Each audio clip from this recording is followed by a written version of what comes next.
Oi, meus amores, né? Chegou a hora da gente organizar o que estudamos sobre carta pessoal.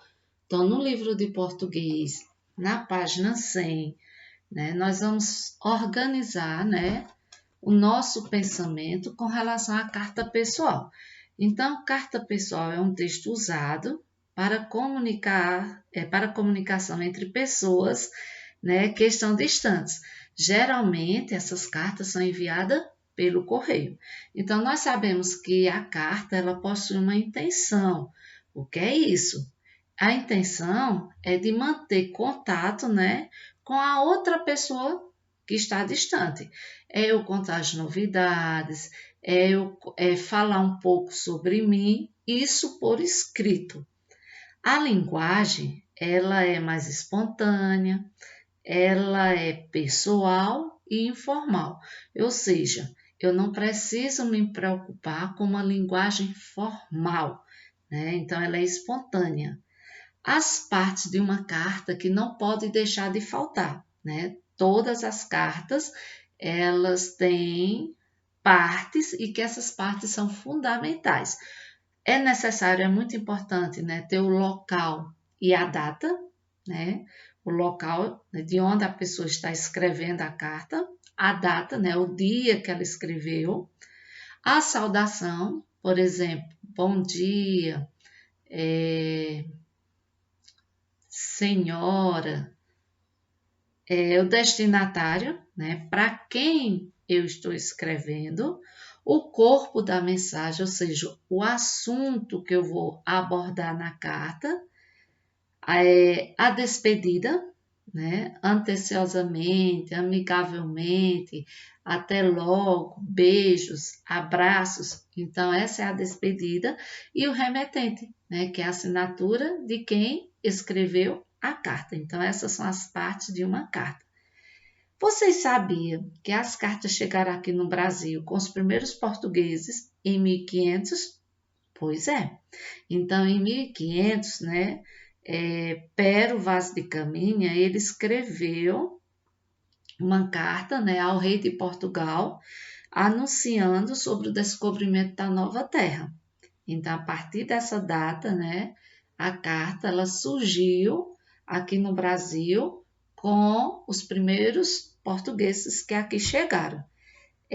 As cartas trocadas entre os portugueses, à época da sua chegada ao Brasil, elas são documentos importantíssimos, né, que contam a história do nosso Brasil, a história do descobrimento do Brasil. E você? Como é que você resiste às suas memórias? Suas histórias? Como é que vocês resistem? Através de uma carta, através do diário, né?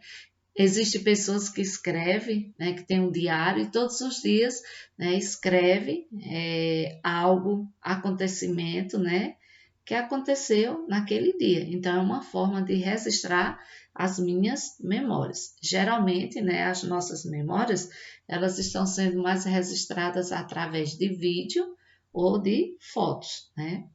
Por quê? Porque a facilidade permite para que eu possa registrar essas minhas memórias. Ao colocar uma carta no correio, devemos usar um pequeno papel autoadesivo. Ele é colocado, né, no envelope, que é uma forma de comprovar, né, que você pagou, que você fez o pagamento dessa carta lá no correio. Então, ele é chamado de selo e existem várias imagens, né, do nosso Brasil nesses selos.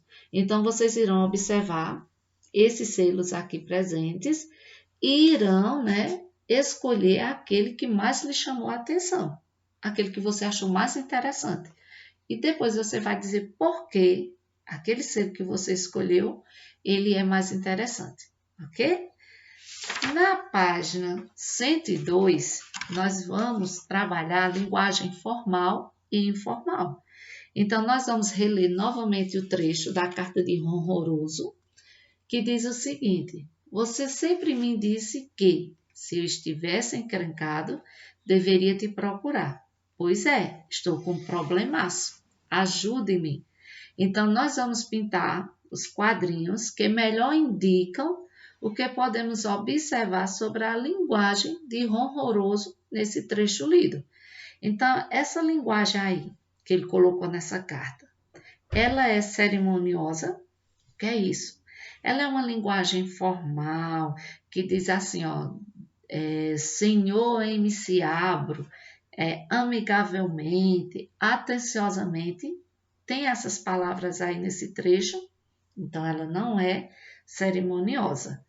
É espontânea?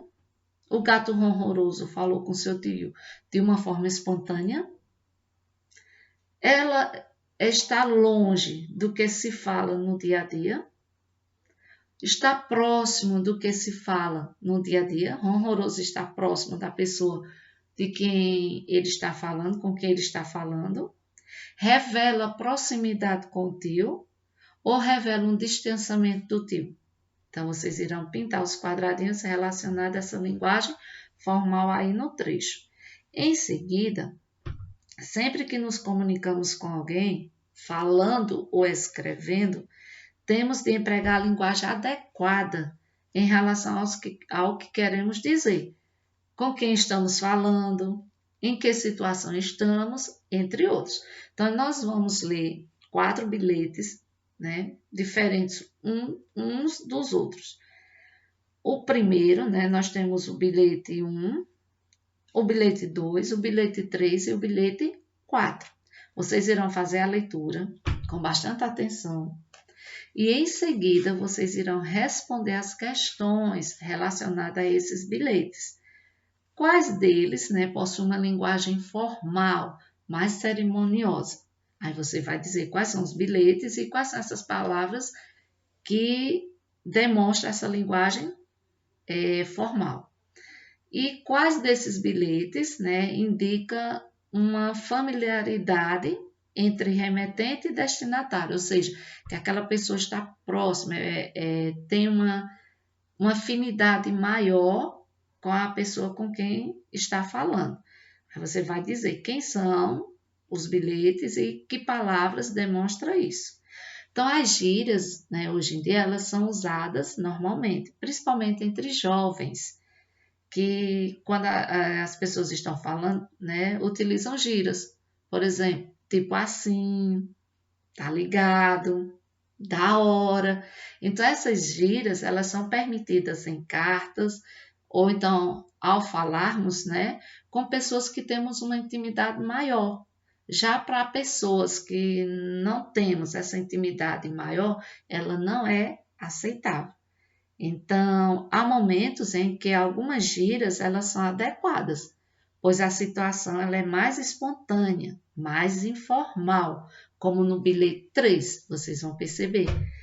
Já há outras situações em que as gírias elas não são adequadas, pois é necessário uma linguagem mais formal, mais cerimoniosa, como é o caso, né, do bilhete 4. Então, no bilhete 4, vocês vão perceber que é uma linguagem formal e que eu não posso estar utilizando gírias, certo?